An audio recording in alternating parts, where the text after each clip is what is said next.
So the brain changes by nature's design to get you ready to have 4 fundamental elements that I'm going to name now. And luckily, if you reorder them and rearrange them and spell them in certain ways, it's the Essence of Adolescence is an acronym that actually spells out these 4 elements. Let's do it.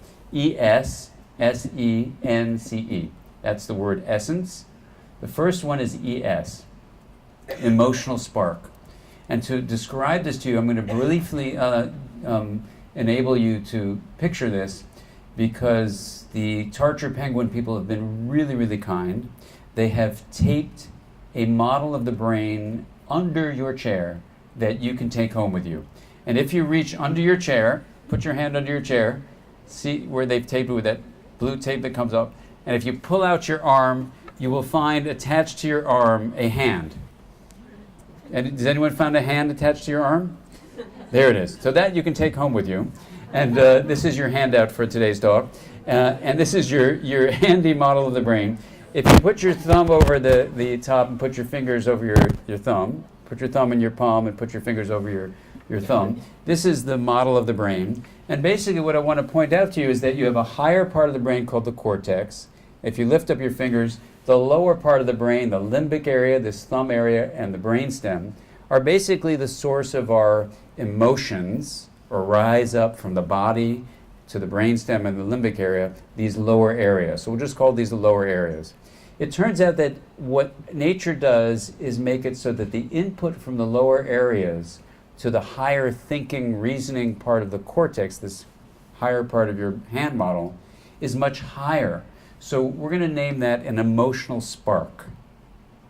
And what it means is that there's pros and cons to these changes. The pros are that adolescents have a more intense emotional influence on their thinking than earlier in their lives, and often than later in their lives.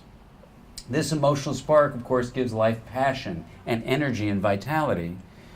But what's the downside of this emotional spark? Is it makes life less predictable, because you can become more moody, you don't know how you're going to feel in a given moment. So there is more shift in emotional states because of this emotional spark. Now, the word emotion is really interesting, because the way to think about it is emotion really means evoking motion. So emotion gets you to act. And part of the drive of this emotional spark is to get you to move your body and to get ready to leave home. There's a drive to life that happens during adolescence that's very important to note. The second thing, the SE of this emotional spark, and now social engagement is what the next term is. It turns out that the brain is actually programmed when adolescence hits to push away from parents and move toward peers. So social engagement with peers is a natural part of adolescence. And a lot of parents will say to me they know the day that it began. For example, they'll say, well, I was walking my young child to school, my 12-year-old, and I went to the bus, and usually they give me a big hug and a kiss, and on that day onward, they would just push away from me, as if I didn't exist. Did any of you experience that? And a lot of the adults are going, yeah. And this is the natural way the adolescent brain is creating this readiness to push away. Now, why would adolescents need their peers more than their parents?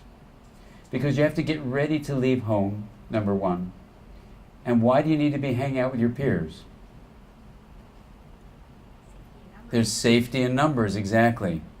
All mammalian species, the adolescents are social creatures, and they hang around with other adolescents because you are safer in groups. Now, membership in a group then is basically equivalent to surviving and not dying.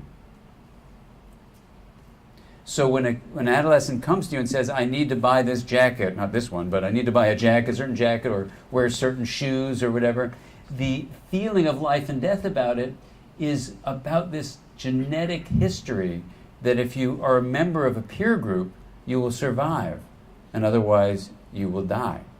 So it doesn't mean you have to buy the jacket or the shoes, but as a parent it means you can tune into what that feeling is. So that's the social engagement. And the novelty is one of the most powerful issues, novelty seeking. The brain creates a drive toward novelty in a very clever way. Have any of you heard of this neurotransmitter, this chemical called dopamine? Dopamine. Well, dopamine is a really interesting chemical. It does a lot of different things. But one of the major things that it's involved in is something called the reward circuits. And one of the most rewarding kinds of activities that releases dopamine are novel activities.